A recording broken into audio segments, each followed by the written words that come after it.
पहला कारण मैकियावेली ने बताया है कि मैकियावेली यूनानी दार्शनिकों की भांति राज्य को सर्वश्रेष्ठ संगठन मानता था और उसका विचार है कि राज्य के हित व्यक्तिगत हित से उच्च होते हैं। जब राज्य को सुरक्षा संकट में हो तो राजा पर नैतिकता के नियम लागू नहीं होते, क्योंकि राजा के ऊपर दायित्व होता है कि संपूर्ण जनता का कल्याण करे। तो उसके लिए सबसे सर्वोच्च जो है वो जनता की सुरक्षा है। दूसरा, मैकियावेली पर पोप के पापमय आचरण व ईसाईयत विचारधारा के सिद्धांतों का बहुत ही प्रभाव पड़ा। उसका विश्वास ये बन गया कि धार्मिक सत्ता कहीं ना कहीं राजनीतिक सत्ता को आघात पहुंचाती है। धर्म के नाम पर पोप और पादरियों ने मध्यकाल में राजा के सारे अधिकार अपने हाथ में ले लिए थे और जनता उन पोप का अनुकरण कर रही थी। उस समय जो विवेक था वो कुंठित हो गया था और जो समस्याएं थी वो एज इट इज़ बनी हुई थी, तो उनका निराकरण नहीं हो पा रहा था। तो मैकियावेली ने इस चीज़ को देखा और उसने ये स्वीकार किया कि कहीं ना कहीं धर्म सत्ता और राज सत्ता का जो समन्वय है वो सही नहीं है। तो इसलिए उसने अंधविश्वासी व्यक्ति नहीं बन जाएं, अकर्मण्य नहीं हो जाएं, मनुष्य दुर्बल हो जाते हैं, अतः राजनीति में धर्म सत्ता का लेश मात्र भी अस्तित्व नहीं होना चाहिए। इस विचार को उसने अपनाया। थर्ड, उसने बताया मैकियावेली यथार्थवादी दृष्टिकोण था। मैंने आपको बताया बच्चों कि उसने एक निगमनात्मक पद्धति, एक वैज्ञानिक दृष्टिकोण को लेकर वो चला। उसका एक आग्रह था राजनीति में कि परिस्थितियों के अनुसार राजा को अपने निर्णय लेने चाहिए।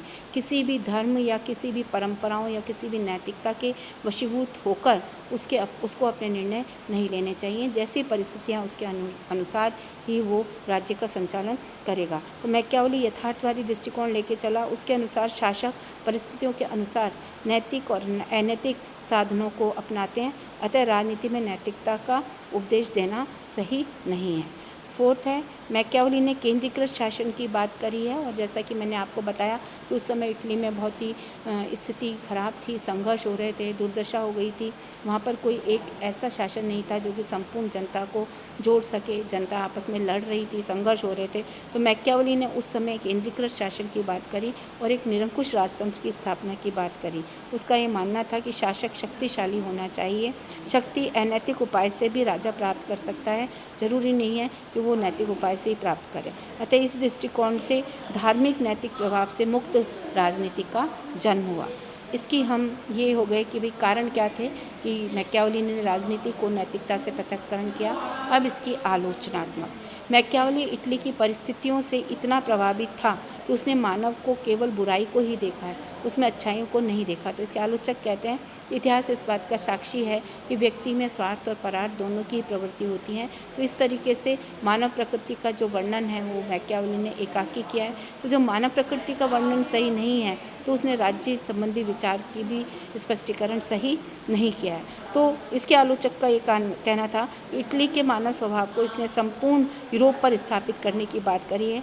मानव नैतिक होता है, आवश्यकता है उस नैतिकता के गुणों को विकसित करने की।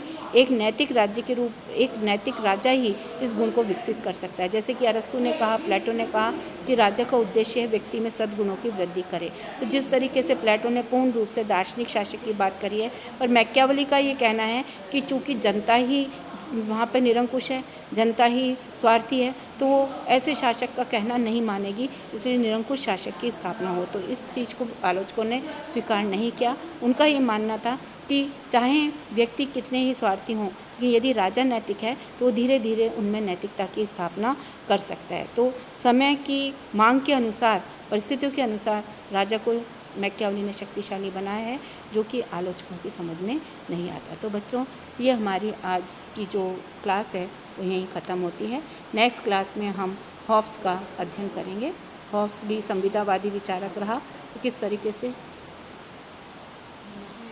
उसने अपने विचार दिए उसका अध्ययन करेंगे।